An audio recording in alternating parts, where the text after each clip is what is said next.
I'm so excited to welcome today's guest, and I'll be a little honest on this one. It's quite personal for me. Cameron Herold is the mastermind behind the exponential growth of hundreds of companies globally, and he is the founder of the COO Alliance, the world's leading network for second-in-command leaders, and the creator of the Invest in Your Leaders training program. Known as the CEO Whisperer, Cameron is the host of the Second in Command podcast and the author of 6 best-selling books: The Second in Command, Vivid Vision, Meetings Suck, Free PR, Double, and The Miracle Morning for Entrepreneurs. He has been called the best speaker people have ever heard, and after today's conversation, you will understand why.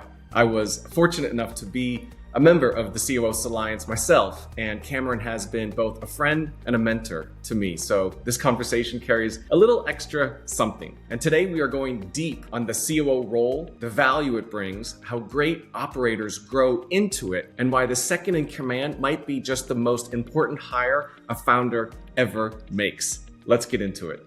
Hi, I'm Derek Fredrickson. Welcome to the COO Solution Podcast, the show for business owners and visionary leaders who want to scale with clarity, confidence, and the right support. For over 16 years, I've been in the trenches as a fractional COO, Chief Operating Officer, helping entrepreneurs align their teams, streamline operations, and remove bottlenecks that slow growth. I understand the challenges, feeling overwhelmed, stretched too thin, or uncertain about how to scale without burning out. I've helped business owners move from chaos to clarity, creating businesses that run smoothly and grow and scale. Each week, I'll bring you real-world insights, proven strategies, and practical solutions to help you step into your highest role as a leader. Whether it's optimizing your team, strengthening accountability, or building the right systems for growth, this podcast is here to support you in scaling smarter. So if you're ready to create a business that thrives without requiring more of you, let's get started.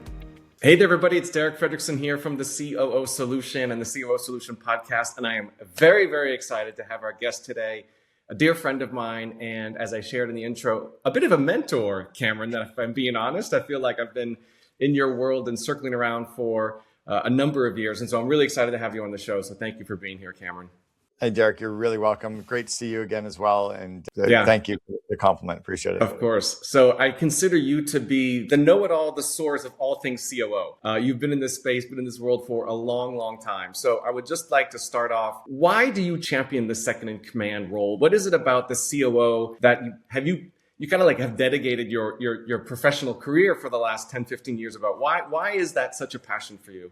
I didn't really think that it was ever going to be a part of what I did, but I had been a COO a couple of times. So I'd been a second in command for a couple of different businesses, I guess probably 3 really. I was really the COO to that entrepreneur or the integrator to the visionary or the VP corporate development to the CEO, whatever it was. I was the second in command 3 different times. And I didn't have a community of peers. I didn't have a place where I could go and learn. And I kept showing up at these entrepreneur events. And even though I was a very entrepreneurial COO, I didn't fit in the room. I wanted to get deeper into some of the operational issues, and the entrepreneurs didn't. And I kind of felt like a guy showing up at a baby shower or a woman showing up at a bachelor party. It's cute, but you don't really fit. And then a couple of CEOs that I was coaching a couple of YPO members, and their COOs wanted to get together with me and collaborate. And I threw up a 1-page landing page and said, if I can get 10 COOs together of like YPO, EO kind of companies, we'll hold an event 3 days. 26 hours later, 10 people had paid $6,700 to come to an event. I'm like, well, I guess we have an event. We didn't really have a model. You have a market. It's proof. Yeah. Well, I wasn't even looking for a market. I'm like, well, I guess we're running an event. I ran the event with no agenda. I had all the members share with each other their skills, and I had all the members share problems, and we helped unstick each other. And at the end of 2.5 days, 9 of the 10 people wanted to continue meeting. And so I started the COO Alliance from that. Then I started a podcast called the Second in Command Podcast, originally just interviewing COOs of friends of mine companies and of members. And then that's gone. We've had 550 episodes now. And I've interviewed the COOs of Tesla and Uber and Lyft. And I've interviewed like some really, really big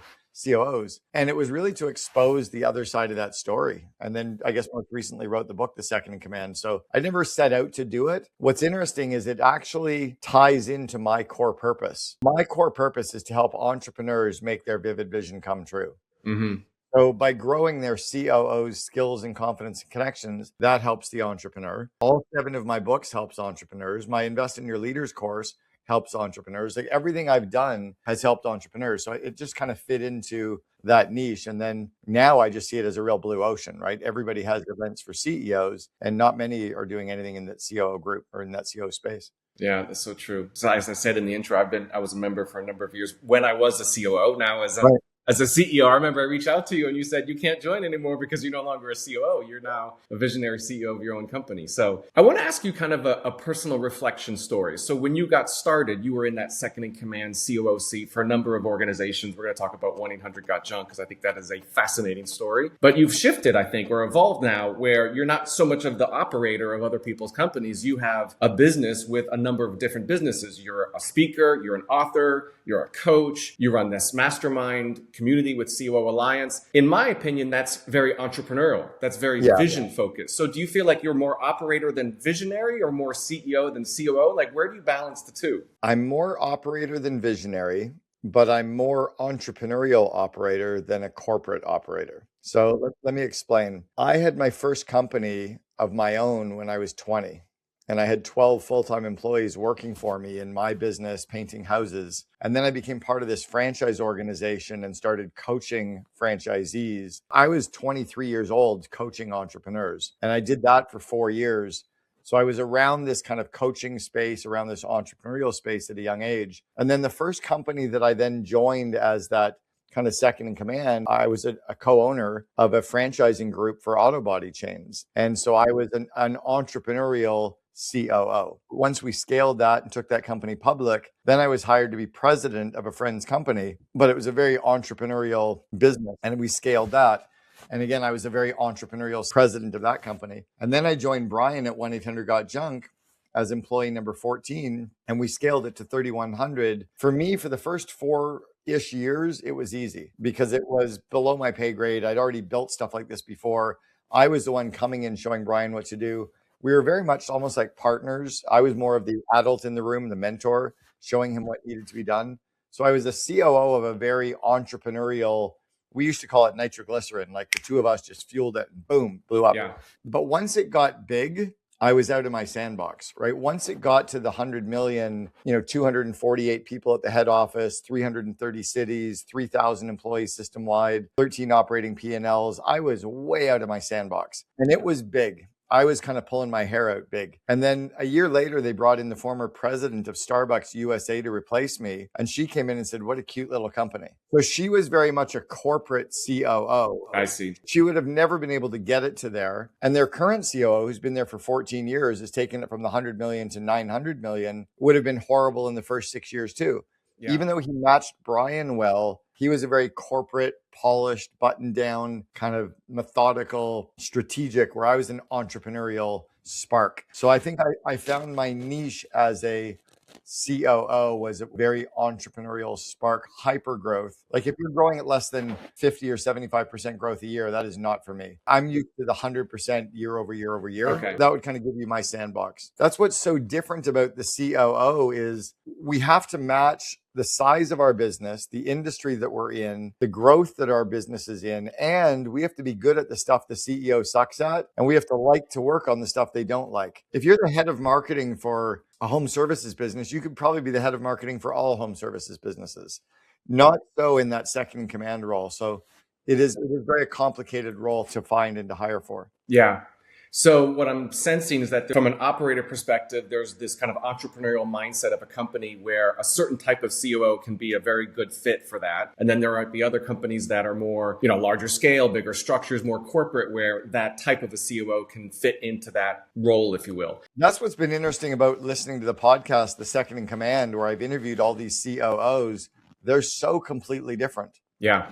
In fact, even for the COO Alliance, like we have members now from 17 countries that are all COOs of mid-sized companies. I would probably be a horrible COO for 95% of our members' companies, maybe more. Even though I've been a COO and a very well-regarded and very successful, if I don't match the industry, size of the company, roles and responsibilities, then I'd be horrible at it. Yeah, I get that. The question I have for you is then, like a founder for a CEO is listening, and for a COO that's trying to understand where's their lane, where they can add the most value. Like, what are some of the thresholds for, like, let's use revenue as a benchmark. Like, what are some of the thresholds for companies as they're growing and scaling and say, okay, this type of COO works for a company that's at multiple 7 to low multiple 8 figures. Once you get to like 20 to 50 million, you're going to need this type of operator. Like, do you see those type of steps in the evolution of the businesses as they scale? Yes, but it's the second or third thing to look at. Everyone is kind of saying, I need a Cameron, right? I need a COO. I need an integrator. I get that all the time. Right? So the first part is, who are you? Do you really understand yourself as the entrepreneur? Do you understand your weaknesses? Do you understand the areas of the business that drain you of energy?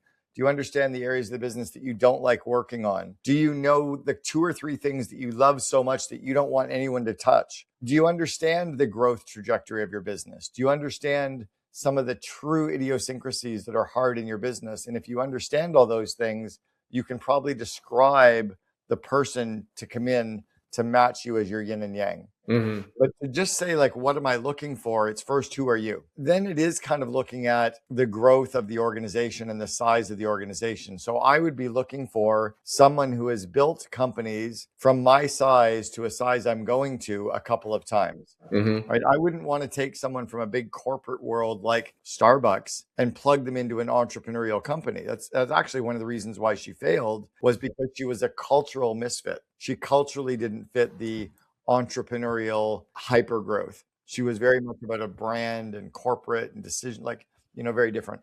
Yeah. Part of what I look at as well. So companies that come to us, they mostly know they need a COO. They need somebody to get, as you've heard, the business from where it is to where it's going to go. And when they have that realization that the founder is no longer the only solution to make that happen, we often look at size of company in terms of revenue, size of company in terms of team, size of complexity / opportunity, but also what's their appetite for scale, right? Are you looking to 2x? You're looking to 10x? Are you looking to exit? What's your North Star? What's the time frame? And then from there, you can get some parameters of what would be the right fit to give you the right solution, the right second in command to get you to where you want to go. Well, and Harvard Business Review wrote an article about 17 years ago called The Misunderstood Role of the COO. And it talked about 7 distinct types of chief operating officers that would dovetail into what you're looking for. Mm-hmm. And they're things like a change agent, right? Someone who's coming in to literally pivot the organization and take it in a different direction than the team can currently do. Or the executor, somebody coming in to just help us get shit done, right? Because maybe you're overwhelmed. Or someone coming in to grow the people and to grow the team, right? Like the mentor. Or maybe the entrepreneur doesn't have the skills to grow the leadership team or the people or the time. Mm-hmm. Or maybe you need that partner, like somebody who can come in to either bring in financial or bring in business acumen the person doesn't have, or literally to kind of be there as the sounding board to help scale where they need that trusted advisor. Or you've got the MVP. Maybe it's the person internally that you're trying to promote so that you can handcuff them to the company, because if you don't, they're going to leave. Or you have the heir apparent, the person who is going to eventually become the CEO when the CEO off to become chairman. So it's really about, it's looking at those kinds of things as well. I listened to one of your podcasts. I don't know if it was yours or maybe it was the one that you were on with Joe recently, I think, Joe Polish. And you talked about the idea that a second in command does not have to be a COO. It can be a number of different roles in the organization, from COO to integrator with EOS to a chief of staff, maybe an ops lead, maybe even an executive assistant. Like, describe a little bit about the distinction between second in command is kind of like the umbrella, but then there's different flavors of what that can look like in an organization. And by the way, first off, the term integrator is really good for a company that is using EOS, and it's a good internal title. It's a horrible title to use to the external market because 99% of companies have no fucking idea what EOS is. It's like you say I'm the integrator and you're starting to get confusion right away. People understand traditional titles, so use traditional titles for that purpose. If you're a C-level, whether you're a chief operating officer or a chief marketing officer, a chief financial officer, chief technology officer, etc., 30 years ago, to get a C-level title, you had to be a major player at a major company. And then around 1995, when emails started to come around, the banks recognized that if they put a big title on a junior person, they'd get through the gatekeeper. So everybody at the bank started to become VPs if you were in investment banking.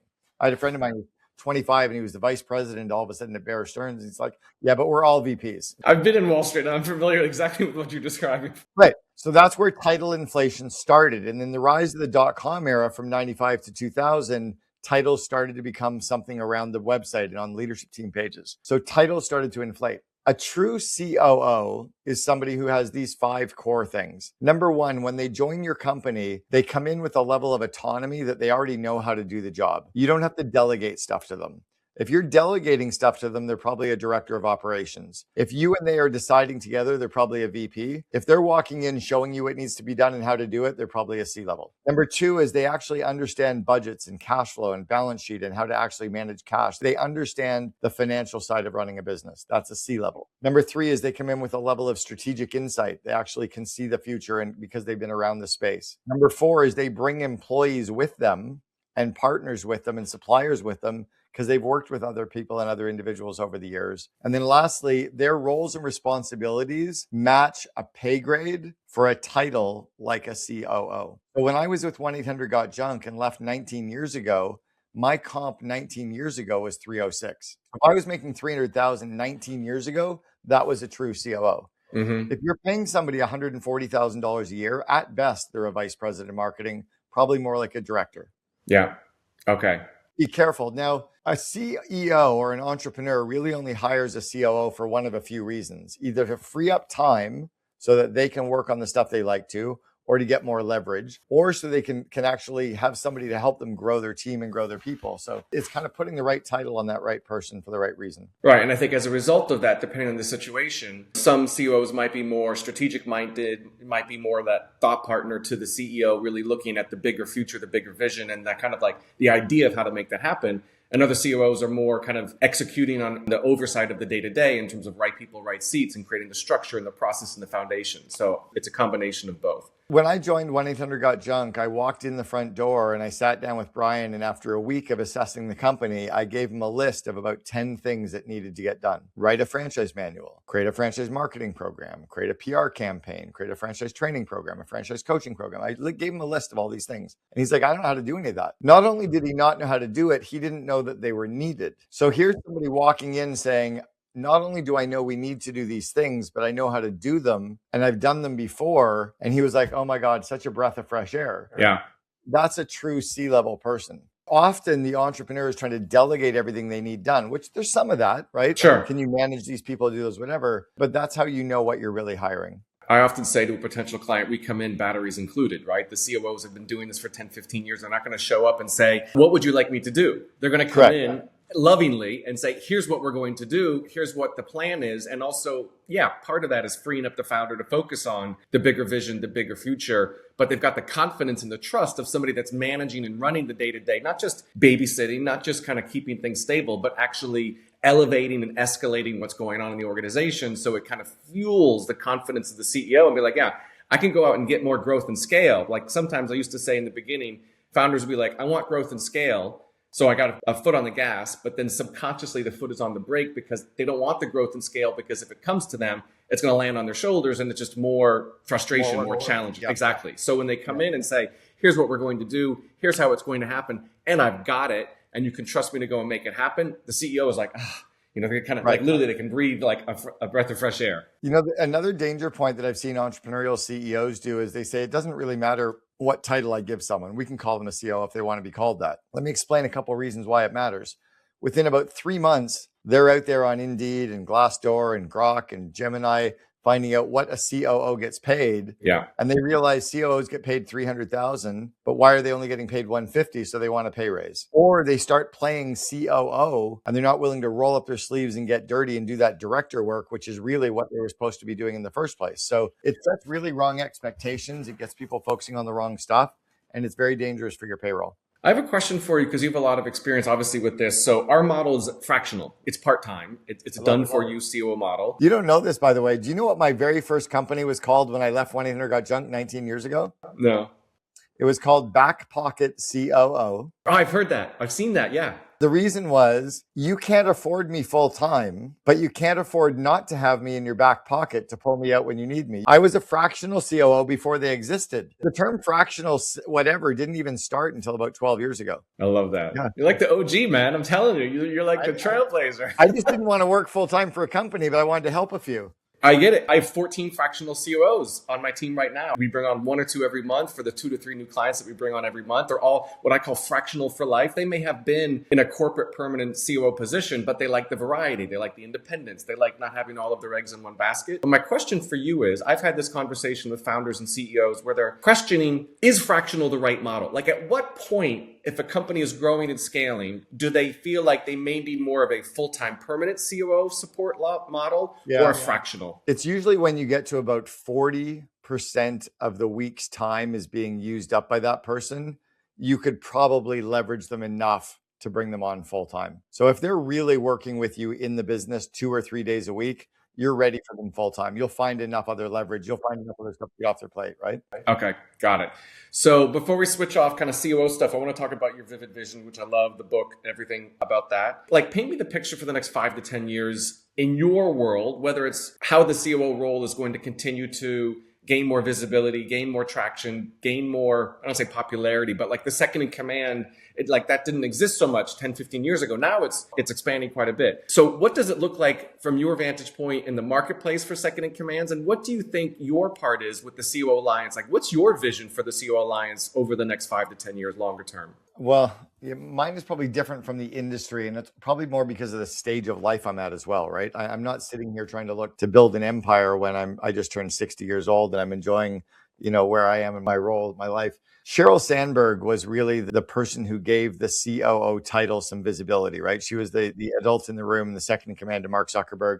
I just had breakfast with her high school prom date this morning, which is really random. I just want to give more exposure to the role. Gino Wickman and Mark Winters with the book Traction and then Rocket Fuel did a really good job with getting exposure to the term integrator. It's really the entrepreneurial small company second in command. I disagree with a bunch of the stuff that they said in their book, but they've certainly given some visibility to that as being a critical role in the company. I think now it's time to elevate that role to what a true COO is or a true second in command is of a mid-sized organization. They did a good job with the true kind of minus less than 50 employee company. I'm more in the 50 to 500 employee zone as to what a true COO of a mid-sized company is. So it's just giving them the skills and the connections and the confidence to do their role. It's me being on podcasts. It's me doing speaking events. It's continuing to scale up the COO Alliance. I just met with one of the key executives at YPO to see if we can do more with YPO and get more of their members putting their COO into the mastermind. It's me working with lots of mastermind communities like Genius Network to get more of their members into the COO Alliance. So it's getting entrepreneurs that are members of communities like EO and YPO and to recognize that their COO has to be in a community, and the COO Alliance could be one of those communities. Yeah, I think it is. I mean, I remember when I was in that group for a number of years, it was, and I still think it is, the network for COOs because there's nothing else that exists like that. There are many entrepreneurial organizations, networking groups, masterminds, et cetera, because it's needed. But for COOs, they're kind of like, they're the backstage running the business and they're backstage in terms of getting that kind of support to level up how they're doing what they're doing. So I think it's great. I think it's great what you're doing. That's, I think, why my book, The Second in Command, has taken off like it has too, is it's giving people the insights as to, what is a second in command? Where do you find them? How do you hire them? How do you onboard them? It's kind of giving them that script. And then I'm trying to share the expertise of all these COOs of all these different bands with my podcast, just to kind of share that message. I love it. I'd love for you to share your story about Vivid Vision because it's a fascinating story about a vision board versus a mission statement for a company, what you believe in terms of a vivid vision, but also how it creates a really strong synergy between the CEO and the COO when they're aligned on that vivid vision. So I'm going to kind of give you some open space to talk about that. First off, there's a funny story about the vision board. So the idea of a vision board got popularized in the movie The Secret, and it was a guy named John Ashraf who pulled out his vision board to show his son, had a picture of the home they were actually living in. John and I are good friends. John Ashraf and I met a week after I left 1-800-GOT-JUNK, and I went into their office and he was speaking there, and he pulled out of his pocket a piece of paper with the name Cameron and my phone number, and someone had told him to meet me in Vancouver. So that's where I met John Ashraf from the movie The Secret, and really the guy who got the vision board idea. The vision board is a whole bunch of pictures that mean something to the individual, that when you put them all into this collage, it aligns you with your future and inspires you and helps you manifest. But if I showed you a picture of this room as an example, there's one thing in this room that means something to me. What do you think it is? It's that painting. Right. You'd see the painting, but maybe for me, it was the flowers beside it. Well, you're like, well, why is the cow there? I'm like, oh, the cow didn't mean anything. So a picture can say 1,000 words. Yeah. But if I said something about a vase of flowers will always be around me, then that one sentence cannot be misconstrued. Mm-hmm. So I realized that a vision board was good for one person, but the concept of a vivid vision, a 4 or 5 page description of what your company looks like, acts like, and feels like in the future is a way to align all your customers, suppliers, and employees so everybody can see what the entrepreneur can see. We got exposed to this concept 30 years ago at an EO event in Vancouver, Canada, where 120 entrepreneurs were invited to a lunch with a high performance sports psychologist. He was a Canadian Olympic team coach, and he taught us how to use vision to align people. And he taught us how vision aligned athletes, but how we could use that inside of the business world. That's where the concept came from. Okay. Give me an example of a vivid vision, if you could, to kind of put it to real life form. The best example I can use before the business version is if anyone has ever built a home or done a kitchen renovation, they're really the visionary of that project, right? You're the homeowner. You know what home you want to get built. You know how you want it to flow. You know what you want the lighting to be like. You know what you want the kitchen and bathrooms to look like. But you probably don't know how to do electrical. You probably don't know how to do plumbing. You're probably terrible at hanging cabinets and doing flooring. But you can describe your vision. And then you go get a contractor like a COO who can literally read your mind, and they can come up with the plans and the blueprints and the elevation drawings and the budget to make your vision come true. And you sign off on the plans and the budget. The contractor signs off on your vision. And then the contractor goes out and hires a bunch of employees and they build your dream home without ever talking to you. That idea was like, wow, if we could do that in business, that would be powerful. Yeah. So what we do is we get the entrepreneur to craft a 4 or 5 page description of what their company looks like, acts like, and feels like 3 years in the future. And they describe maybe one paragraph about IT and one paragraph about sales, one paragraph about marketing, one about operations, about customer. They do a little paragraph about how your employees are living the core values and how your meetings run and how you're leveraging dashboards. Almost as if you were walking around the business, describe everything of what it looks like, but they don't know how to make it come true, right? The homeowner doesn't describe how to do the electrical. They just describe the lighting. When you're writing your vivid vision, you don't describe how to do these things. You just describe them as they are. And then your leadership team will figure out what are the core projects to make every sentence come true. Yeah. And then the key is to do those projects in the right order, right? Build the foundation, put in the walls, do the electrical and the plumbing, put in the drywall, paint, right? But if you put the wrong things in the wrong order, your business falls apart. Yeah. I love that. Okay. That's great. I think that's interesting because it's something that we talk about with the clients that we work with, because again, they're coming to us and say, I want to grow, I want to scale, I want to 10X, I want to exit, whatever it is. I say, great. We're going to do those things with you as a fractional COO. We're going to focus on what you need to do. But more importantly, in some cases, it's actually how you're doing what you're doing. That's, in my opinion, the key to grow and scale, because it's not just the what that needs to happen, but it's the structure, it's the process, it's the people, it's everything that needs to be in the how in order for that to be realized. Would you agree with that to some extent? Yes, but for me, there's even a layer below that, which is kind of the why, right? If you think about Simon Sinek's golden circles, we have the why, the how, and the what. Yeah. Companies have to be very, very solid on their core values, their core purpose, their big, hairy, audacious goal. They have to really explain the culture of the organization and kind of the history of how we got here. So everyone is indoctrinated in that cult. That becomes the foundational underpinnings of the company. And then you get all the people systems, right? Getting the right people into the organization, training the right people, onboarding the right people, aligning the right people, having everybody working on the right stuff, the leadership development of people, getting rid of the toxic underperformers. Mm-hmm. And then all the how comes in, right? The right meeting rhythms and the right software and how to do our job and the SOPs and all that stuff. But if you have all of the right people with all the best SOPs and manuals and systems in place, but they're not culturally aligned or they're not living the core values, or like the whole thing falls apart. Yeah. Yeah.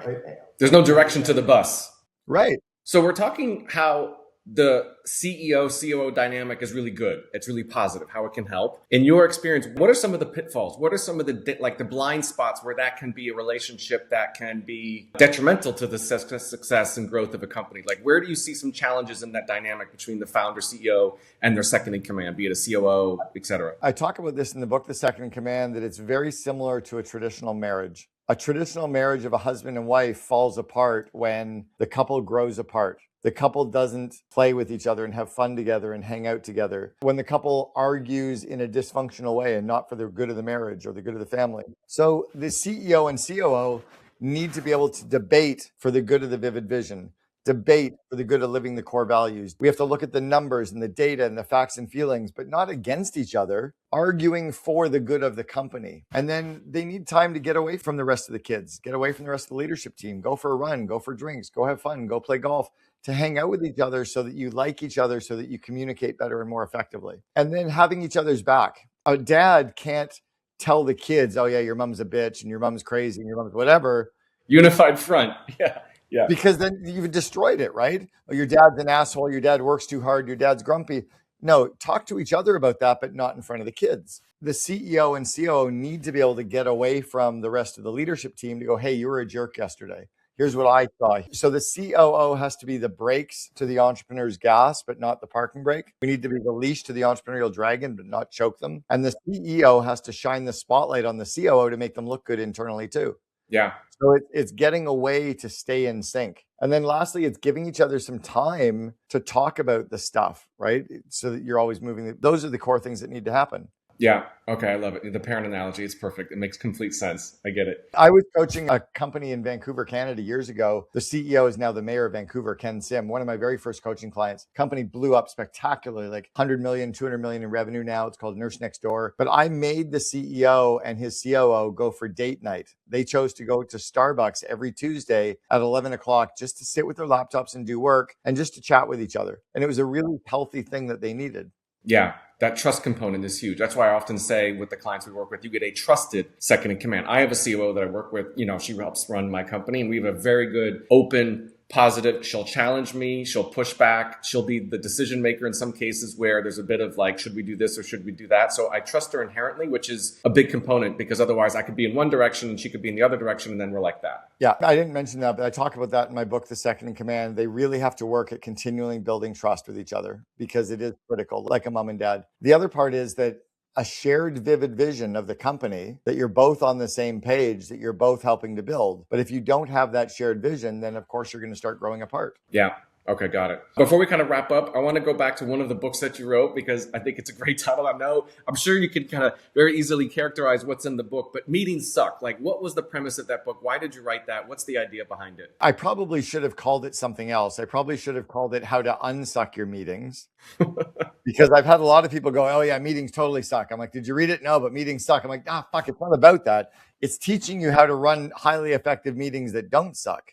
Right? It's trying to give you the systems and the tools to actually run highly effective meetings. In fact, when Elon Musk sent out that famous tweet or text message about 5 years ago, and he told all of his employees, if you're ever in a terrible meeting or a shitty meeting, stand up and leave the meeting. I sent him a text. His brother used to work for me. So I sent Elon a text message and I said, don't tell your people to leave shitty meetings. Go back to first principles, fix the meeting so that they're never in shitty meetings. Don't have shitty meetings to begin with. Yeah. Right. Then they don't have to stand up and leave them. Yeah.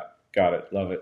For those that are listening, either as a founder CEO or as a COO, so our audience is both, right? There are some people that are listening to this because they are improving themselves as a COO, and then there are others that are obviously founders and CEOs. What hasn't been said? What is something that's a Cameron gem, something that we haven't talked about that you want to share with our audience before we wrap up, for either audience or both? Yeah, one is that you have to clearly understand in the first 90 days that person's coming in, what are the core outputs you want from them so that you start getting a very early ROI on your investment. That's an important one. The second one is to not panic about the annual compensation for that person. So let's say you're going to have a COO and it's $300,000. You're not giving them $300,000 tomorrow. You're giving them $23,000 a month for the next 12 months. And don't even worry about the $23,000. It's really $11,500 in the first payroll period. Yeah. So then figure out for that $11,500 in the first 2 weeks, what are the things that I can get them to do to generate at least $11,500 in gross margin so we're break even, and eventually so they're generating 3 or 4 or 5 times their pay in terms of incremental gross margin going forward. But if you don't set them up for that success, then you're going to go skidding sideways, and then you've just added overhead, but you're not adding incremental upside. Yeah, that's exactly how we do it. So when we work with a client, we do a 90-day focus to begin with. What are typically 5 call them projects, goals, ideas, rocks, things that are going to be above and beyond the day-to-day, realistic, but a bit of a stretch, but it's going to pull the business into a bigger future. And then the COO reverse engineers what needs to happen in the first month, the second month, and the third month for that to happen or have really, really good progress and momentum. And then the other thing we do, because I believe in the same idea, which everything's through the filter of ROI, results, and value. So we do what we call a 21-day sprint, which are low-hanging fruit, money on the table opportunities, unfinished projects, quick wins that give the founder bandwidth, but also confidence that there's momentum so they can see that things are going to be moving forward. And in addition to that, if they actually work on the low-hanging fruit activities, I even talk about that in my book, The Second in Command, anything that has a low PITA factor, projects that have a low pain in the ass factor, all of the employees and leadership team are like, oh, fuck, I like this guy or I like this woman, because we just did 3 of their projects and they were easy wins and we got a result. So now the people start to know you and like you and trust you. And then you've earned the ability to roll out the more complicated project later. Yeah, there's more of a runway. There's more adoptability. They're more on board. They see it as a win for them, not just a win for the founder. And then, cliche, rising tide lifts all boats. So yeah, there you go. Cool. Cameron, excellent. Where can people find you to find out more about your books, about the COO Alliance, about your operations course? Where can people find out about all things Cameron Herold, the OG of the COO? Yeah, and if they are a COO, we actually send a free copy, including shipping, of the book, The Second in Command, to any COO of companies. So if they just drop us a line, we can send them a copy. If they go to CameronHerold.com, so it's Cameron Herold, Herold, it has links to all my books, The Second in Command podcast, the COO Alliance, my investor leader training. It's all there. My website is set up almost like a link tree. So it's just really easy to find everything. Cool. Well, thank you, Cameron. It was great to have you on the show. A lot of wisdom, a lot of knowledge. It's great to see you. So thank you. You as well. Thanks, Derek. Appreciate it. All right. Thanks, everybody. We'll see you next time on the COO Solution Podcast. Have a great day.